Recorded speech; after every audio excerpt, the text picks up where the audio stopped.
Let's talk about 5 different integrated stainless steel sports models on the market that range anywhere from about $400 on up to $3,000. I'm going to put a list of them here. These are 5 watches that Steve is considering purchasing. Steve is a viewer of the channel. He's looking for a purchase for his upcoming 70th birthday. So happy birthday, Steve. I hope it's a good one, and thank you for reaching out. I'm happy to share my opinions with you. And guys, in the comment section, please place your experiences with these watches and maybe some of your suggestions so Steve can peruse through and maybe get a little bit more information for his purchase. Now, I will say Steve normally wears Rolex, Omega, Breitling, Panerai, Longines, and Manta, and he is not concerned with name brand recognition or brand cachet. He just wants to buy a good integrated stainless steel watch. And I've got to say, I identify with that. I love this style of watch. I know not everybody does, but I think there's something to be said about a watch that is only intended to be worn on a specific strap. You know, it's cohesive and it's not meant to be put on a stupid NATO or a leather or a Perlon or a mesh. No, it's how the designer intended it to be worn. And when that's done properly, there is a strength and grace that is just beautiful and strong. So I'm a fan, and these are going to be non-diver offerings. And let's just begin. Let's start with the more affordable. We'll work our way up to the more expensive.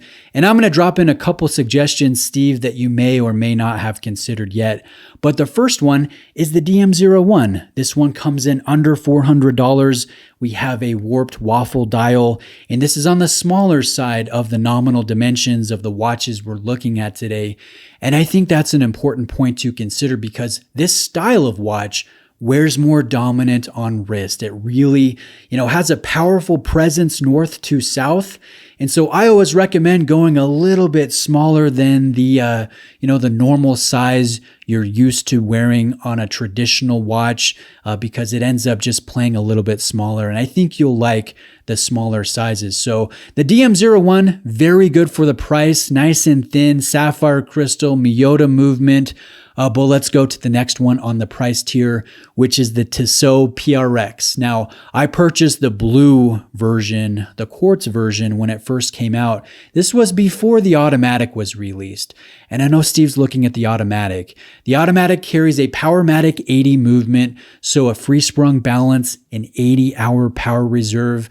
And I think that's important. I like this modified ETA movement because, if Steve is wearing his Rolex one day, then his Manta, then his Panerai, this Tissot can be sitting in the watch box, doesn't have to be wound, doesn't have to be on a winder. He can pick it up and it's still going to be keeping time.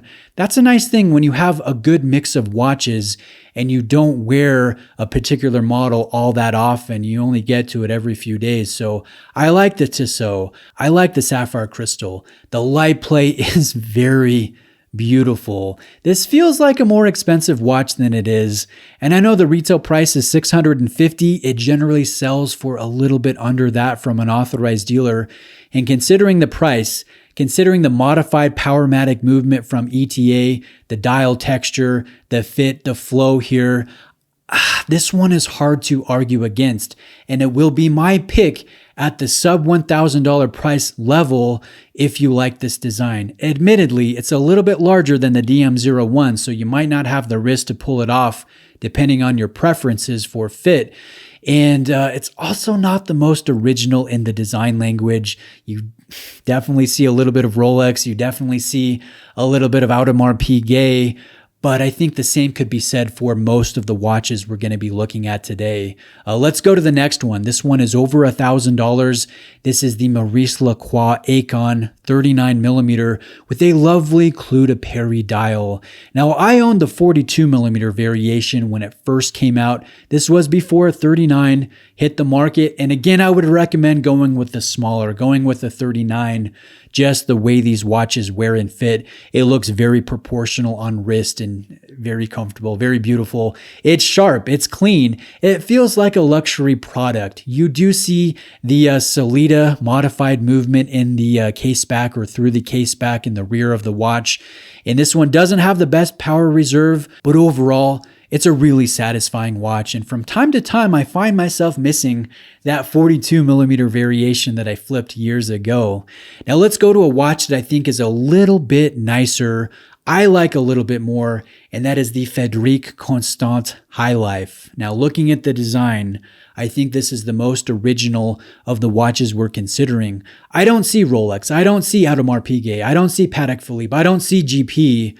I see Frederique Constant, and I love the curvature. I like the flow here. I like the dial details, on that texturized dial with the excellent anti-reflective treatment, the sharp logo on the butterfly, the perlage work, the certified chronometer.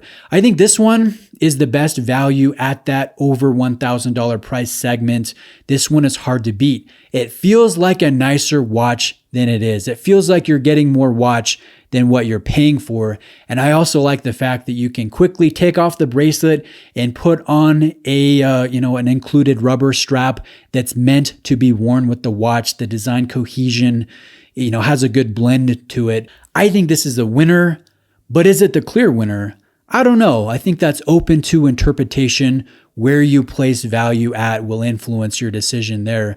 But looking at the next watch, this is the Pelton Perseus. And I've got to say, I'm glad you're considering it. It's a brand not a lot of watch enthusiasts have heard of, but it's built by hand by one man in Michigan. And I like that. American-made steel, assembled by one man. It really has an artisan feel. And I will say the bracelet is so solid, rigid, arguably the best light play out of the watches that we're considering today. And I know the design derivation very much is like a Royal Oak, a little bit of IWC Ingenieur here, but it's a great piece. And at $3,000, yeah, I think you're getting a bespoke unit. But on the flip side, it can be a bit fatiguing to wear because it's so hefty and so solid. There really is no flex and play in that bracelet, which can be a good thing if you like that look, if you like that feel, but it could feel a little cumbersome if you're not used to that type of fit. Now that brings me to the end here. I'm going to give you two more suggestions that, again, you may or may not have considered.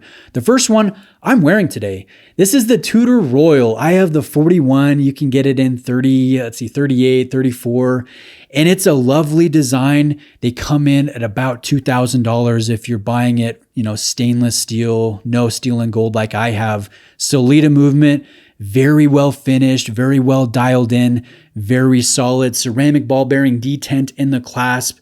And I know you said you're not into the name brand recognition or the name cachet, but I really like this design with the fluted bezel, the cleanliness of the dial, how there really is nothing outside the brand and the Swiss made designation.